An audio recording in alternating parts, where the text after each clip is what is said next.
Welcome. I'm Eileen Aranda, president of Claremont Lincoln University. I'm here to invite you to a presentation by President F.W. de Klerk for the Sandra Day O'Connor Distinguished Lecture Series. President de Klerk was president of South Africa from 1989 to 1994, and during that time, he brought an end to apartheid and built a fully democratic constitution for South Africa. He has been awarded many honors, including the Philadelphia Peace Prize and, with Nelson Mandela, the Nobel Peace Prize. To accomplish what he accomplished, President de Klerk needed to have insight, courage, collaboration, and a very fine change plan to articulate his vision. It is for that reason that Claremont Lincoln University is pleased to be able to sponsor this event. Claremont Lincoln teaches people to be change agents, to be able to bridge differences, to be able to engage in advanced communication and interaction with people. Our programs and our core allow people to be able to go out into their community and into their organizations and to make a change. I invite you to join in the presentation with President de Klerk, who, in addition to the work that he has done with apartheid, now has a foundation, the Global Leadership Foundation, which allows past governmental leaders to work with current leaders to help them create quality, effective government. Nice to meet you. Nice to meet you. Thank you. It's my pleasure to introduce a citizen of the world who also is a significant presence in the life of this community, this state, and this nation, Ambassador Barbara Barrett. She has played a significant role not only in the early stages of O'Connor House. She was even the one that got the movement underway that had the O'Connor House moved over to its beautiful present location. And she has played a major role in bringing some of the distinguished speakers to our presence. So she is tireless around the world all the time, but with us in all the major things that we think are important in Arizona. So with that, it's my pleasure to introduce to you Ambassador Barbara Barrett.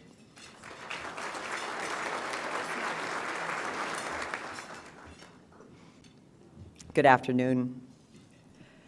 There's an Afrikaans phrase, Ubuntu, which translates to, I am because we are. I am because we are. The more we come together, the more we collaborate and work for common goals, the more we multiply our chances for success. Our speaker today is one who has brought people together to multiply the chances for success. My job is to introduce the introducer. So I'm going to tell you just a little bit about someone who is a great leader, who's demonstrated wisdom and courage in leadership. That is the United States Senator Jeff Flake. Now, you know of him as a longtime congressman, as a think tank leader, as someone who has danced to his own drummer, someone who thinks things through in his own way and isn't bound by tradition, someone who, even on a deserted isle in the middle of the Pacific, can get along for a week. But you may not know that Senator Jeff Flake did his Latter-day Saints mission in South Africa and Namibia and in the region from which our keynote speaker today hails.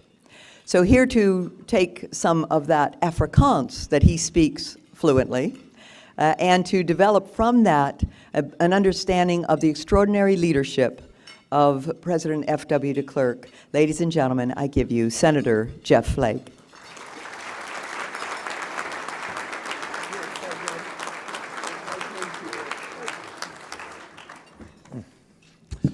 Well, thank you. It's nice to be introduced by one of my favorite people in the whole world, Barbara Barrett. And to be here at the Sandra Day O'Connor Institute is just a particular honor for me. If you'll just indulge me for a second.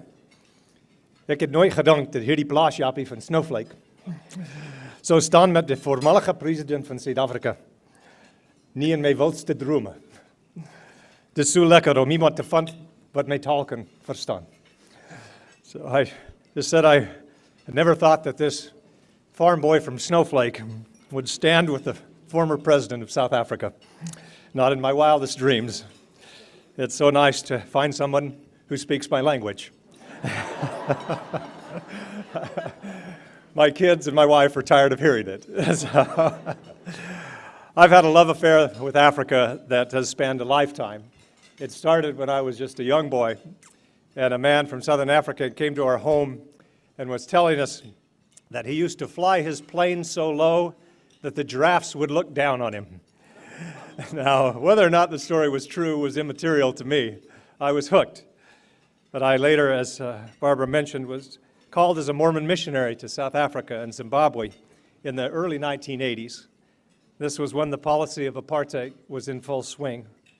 I would have never dreamed that South Africa would be transformed just a few years later. In 1989, my wife Cheryl, who's here today, and I returned to Southern Africa, this time to spend a year running a political foundation in the country of Namibia, monitoring that country's independence.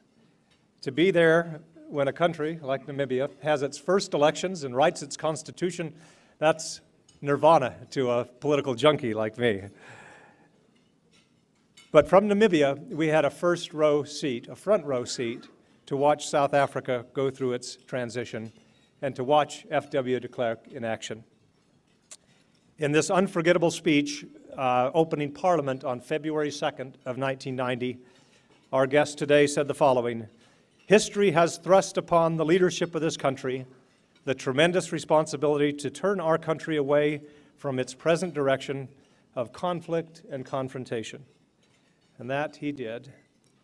Nelson Mandela, the man whose release from prison was announced in that same speech, said the following about our guest: "He had the courage to admit that the terrible wrong that had been done to our country and its people through the imposition of the system of apartheid, he had the foresight to understand and accept that all the people of South Africa must, through negotiations and as equal participants in the process, together determine what they want to make of their future."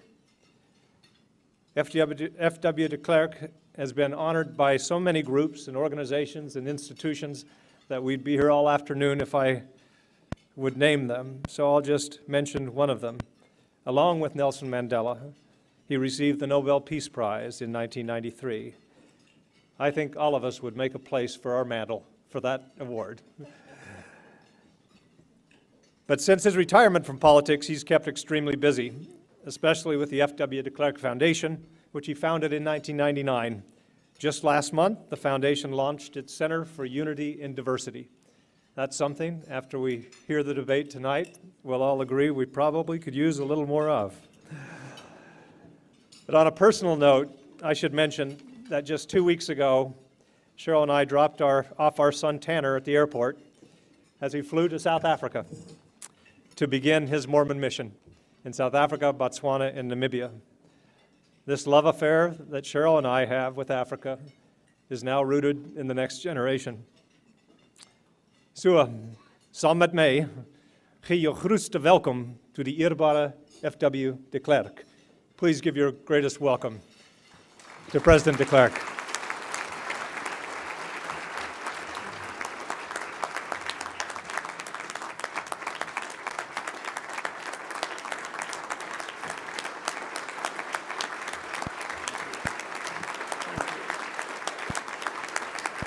Thank you very much.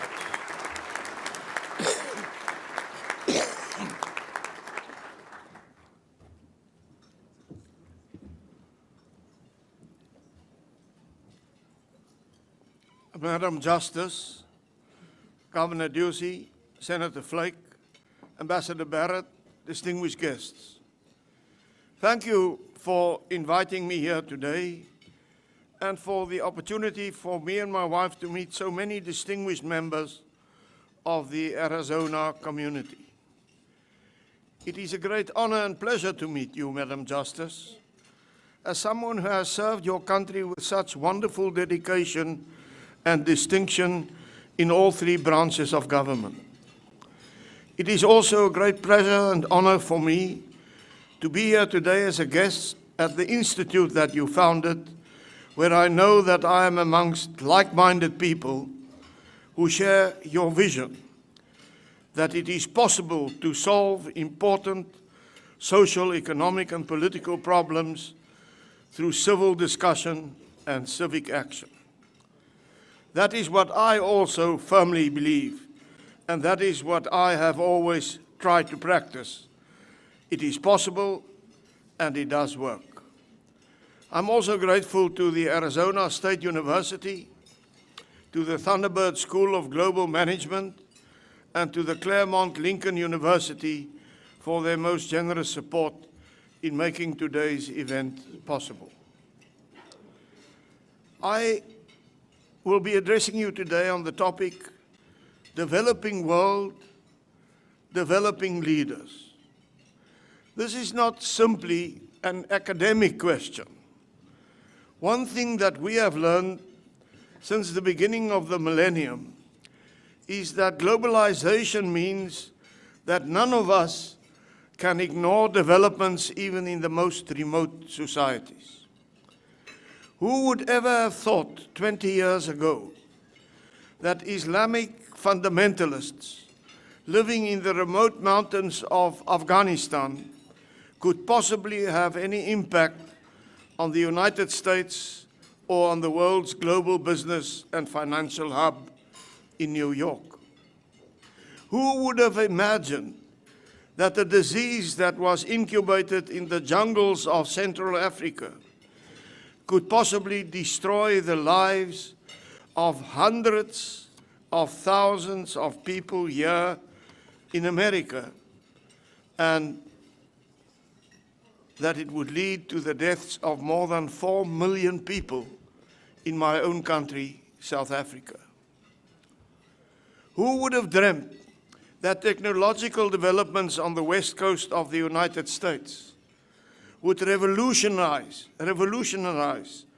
the way China processes information, or the manner in which peasants in Kenya communicate and carry out their financial transactions on their mobile phones? Globalization, ladies and gentlemen, means that none of us can ignore the factors that promote or undermine stability and progress anywhere in the world. Globalization is making the world smaller. Everywhere people are on the move, seeking access to the better lives, security and freedom that they see on the internet. The dominant image of our times may well be the hundreds of thousands of people crossing the Mediterranean and scaling the border fences in Ceuta and along the Mexican border.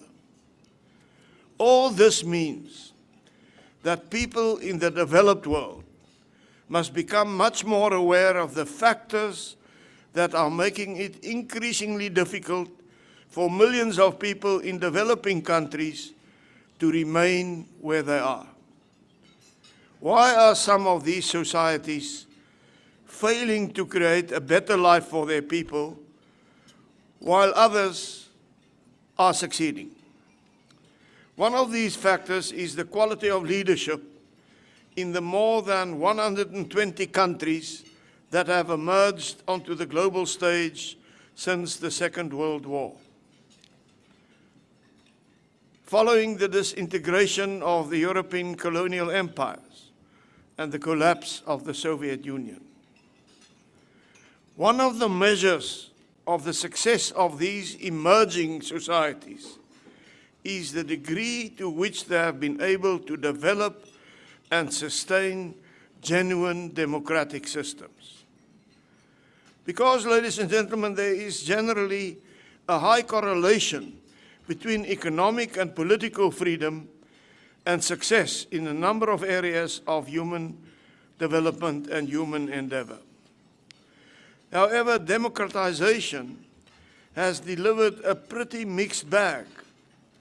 According to Freedom House, the world's most authoritative monitor of political and civil freedoms around the globe, of the 120 countries that have become independent since World War II, only 41 are free. 40 are partly free, and 39 are not free at all. It is also instructive to note where these countries are. Well over half of the 41 free countries, 24 of them are islands in the Caribbean, around Africa, and in the Pacific Ocean.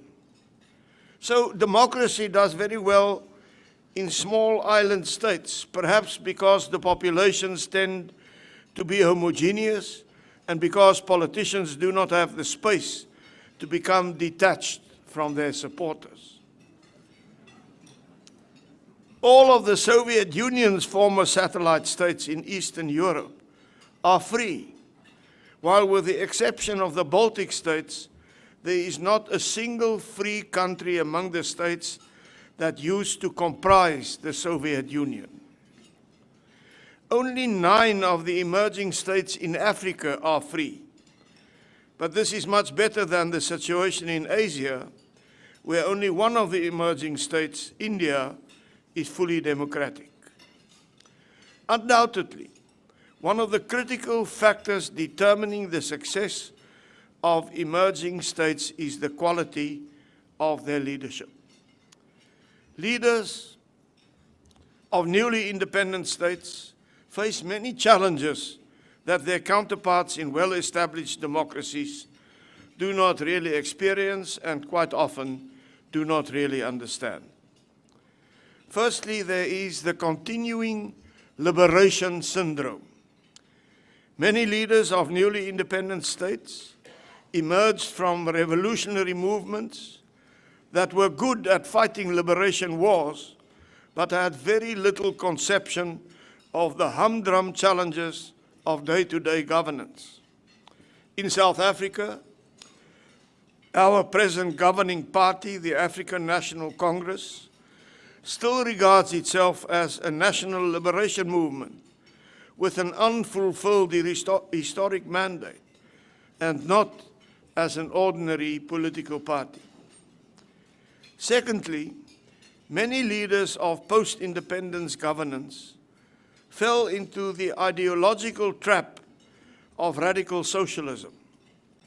Emerging leaders, many of them trained in the old Soviet Union, were inspired by the ideals of the classless society and the abolition of private property.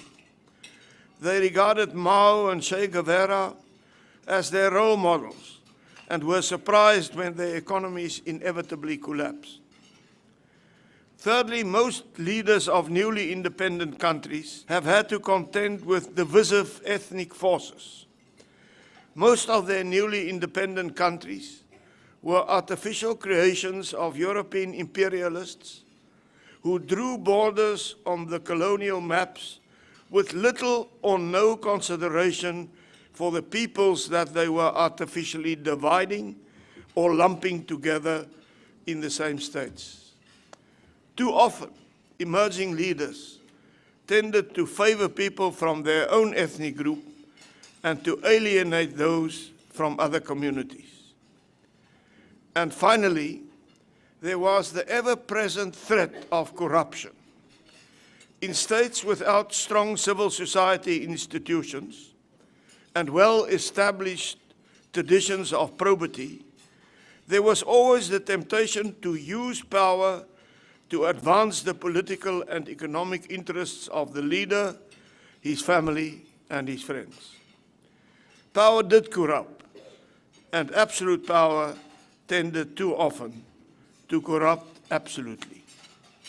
The sad reality, ladies and gentlemen, is that history is more often driven by bad than good leadership. History is replete with examples of leaders who have consistently taken the wrong decisions. Had Charles I, Louis XVI, and Nicholas II been better leaders, the history of their countries would have been fundamentally different. Just consider the stupidity of Napoleon's invasion of Russia, the folly of the Europeans in precipitating the First World War, and in our own time, the disastrous consequences of the Second Gulf War. So what then are the qualities of good leadership? And how can we promote these qualities in the present generation of leaders in developing countries? What, at the age of 80, have I learned from my experience of leadership? Firstly, I have learned about the corrosive nature of power. Lord Acton was right. Power tends to corrupt, and absolute power corrupts absolutely. The problem in South Africa before 1994 was that the White Parliament was supreme. It could and did make any law that it pleased. There were no checks and balances and no external controls. It is also true that in the absence of deeply ingrained values and strong and independent watchdogs, those who have power will tend to abuse it to promote their personal and political interests. That is why it is so important to limit and monitor the power of governments and political leaders. Secondly, I have learned that the worst episodes of human history has been caused by ideologies. Just think of the 120 million victims of Nazism, fascism, and communism during the past century. Ideologists develop theories about how to achieve an ideal society and then try to force reality into the narrow channel of their theories. They are all inspired by millenarian visions, the classless society, manifest destiny, or the 1,000-year Reich. They all conjure up enemies, whether it be the liberals, the bourgeoisie, even the Jews. They all ignore realities that do not fit in with their theories. They all trample on the interests of ordinary people in order to achieve their goals. South Africa suffered under the ideologies of apartheid and separate development. And I, who supported it as a young man, have made a profound apology, admitted the wrongness of apartheid, apologized for the pain and the devastation that it has caused to millions of people. But we went further in South Africa. We didn't only apologize. It was my privilege that under my presidency, we abandoned apartheid. We cleared the statute book of all.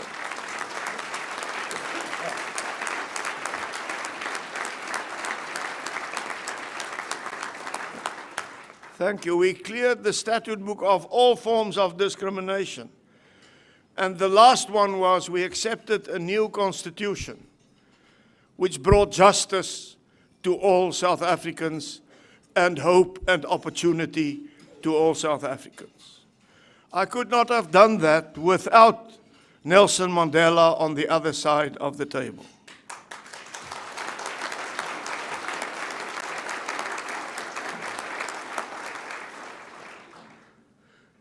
So, ideology is extremely dangerous. Thirdly, I have learned that it is much easier to reach agreement on the future than on the past. I strongly supported South Africa's Truth and Reconciliation Commission, but unfortunately it did not succeed in promoting reconciliation. Its greatest flaw was that it was not representative. There were no commissioners on this commission who could speak for the National Party or the Inkatha Freedom Party, two of the three main parties to the conflict. Reconciliation cannot occur if there is no consensus, and consensus is not possible if all sides are not properly represented in whatever investigations take place, in whatever discussions take place, in whatever negotiations take place. Our inability in South Africa to reach agreement about the past has been one of the greatest failures of our post-conflict society.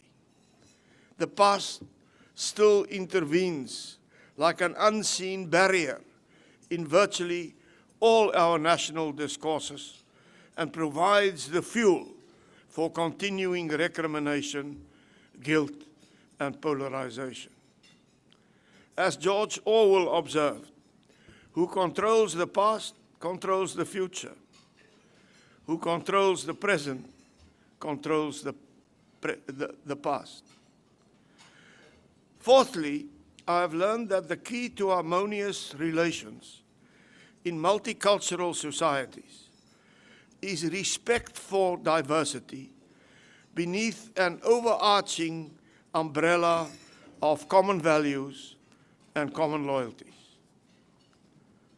Sounds like a contradiction in terms, but in multicultural societies one needs both. This umbrella of common values and common loyalties, but also, on the other hand, the reality of the diversity and accepting and accommodating each of the components of the diversity as a valued and valuable building block of the greater whole. A United Nations Development Programme report published in 2004 affirmed that cultural liberty was a vital part of human development. If handled well, it could lead to greater cultural diversity and enrich people's lives. However, if it was mismanaged, it could, and I quote from the report, quickly become one of the greatest sources of instability within states and between them. The answer was, and again I quote, to respect diversity and build unity through common bonds of humanity. The UNDP report recommended that states should promote cultural liberty as a human right and as an important aspect of human development. It is only within such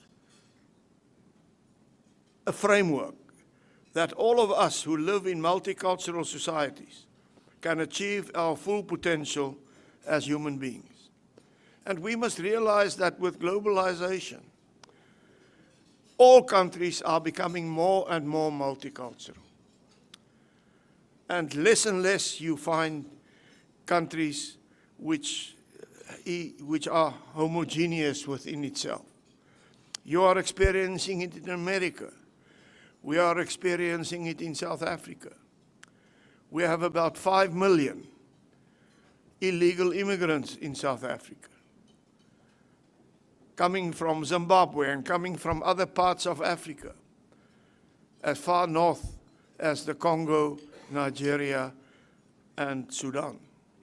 It's not a funny thing to hear French spoken on the streets of Cape Town. And you are experiencing the inflow of immigrants, legal and illegal. And your society is becoming more and more multicultural. And one of the great challenges of this millennium and of this century in which we now find ourselves is to manage diversity in a constructive way so that it does not become a destructive and destabilizing force. And then fifthly, I have learned the enormous value of political and economic freedom under a system of caring and humane law. Freedom, ladies and gentlemen, is crucial to the happiness, the success, and prosperity of societies everywhere. The top 20% of countries that best promote economic freedom have per capita incomes 7 times greater than the bottom 20%. They are also more equal. Their average GINI index, where 0 represents perfect equality and 100 represents absolute inequality. In the developed countries, the Gini is 34,4 compared to 42,9 for the bottom 20%. Their economies grow faster. Between 1990 and 2009, nations in the top quartile grew by 3% compared with only 1,2% for the bottom quartile. Also, they live longer. In the top 20% to an average age of 79,9 years in free economies, compared to only 60,7 for the bottom quartile. This should come as no surprise. Freedom means empowerment. It empowers the individuals, it empowers companies and associations of which society is composed. Freedom encourages the freedom of debate and research that is the foundation of all innovation. By so doing, it gives free societies an enormous competitive advantage. Freedom means empowerment. So what advice would I give to developing leaders in the developing world? The following: vigilantly limit the power of those who are invested with political, bureaucratic, and economic authority. Limit their power. Secondly, distrust ideologists and all those who base their policies on merely beliefs rather than on realities and experience. Thirdly, accommodate and respect cultural, linguistic, religious, and political diversity. And then base one's outlook on a shared future rather than on a divided past. And lastly, ensure that government promotes maximum freedom within the law for ordinary people to pursue their legitimate personal, economic, and political interests, because freedom is empowerment. But how, ladies and gentlemen, can we in practice convey these messages and others that you might add to leaders struggling with the complex challenges of developing countries? This is exactly the mission of the Global Leadership Foundation, which I founded 12 years ago.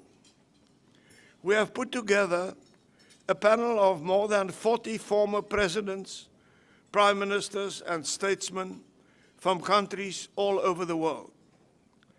As former leaders, we understand the excruciating challenges with which new generations of leaders must wrestle. We understand the loneliness of leadership. We have experienced the difficulty of obtaining well-based, disinterested, objective advice. We know that many of our closest allies and advisors have their own agendas and filter the information that they pass up to us, and that we need access to all the information. It is for these reasons that we make our advice available to leaders who are dealing with transitional problems. We do so with the utmost discretion, since the last thing that a leader wants is to create the impression that he needs external advice. So we are discreet and we operate somewhat beneath the radar. We put together teams from our panel comprising former leaders who understand the region involved and who themselves have dealt with similar economic, developmental, and political challenges. We don't seek publicity. We only want to help. And we are finding increasingly that this approach resonates with leaders in developing countries. We have no illusions. The task is never easy. But if we can help leaders to avoid catastrophic decisions, if we can share our experiences of success and failure, if we can nudge policy in the right direction with tried and tested experience, then I believe that we will indeed have made a contribution to developing leaders in the developing world, to better governance, and therefore to greater stability, greater economic growth, and greater prosperity for a greater number of people. Ladies and gentlemen, as we enjoy this sumptuous, wonderful lunch, 1/3 of the world population are living in destitution. And they're not happy to be where they are. That lies at the bottom of migration. Either fear, either repression, or hunger and poverty are driving people.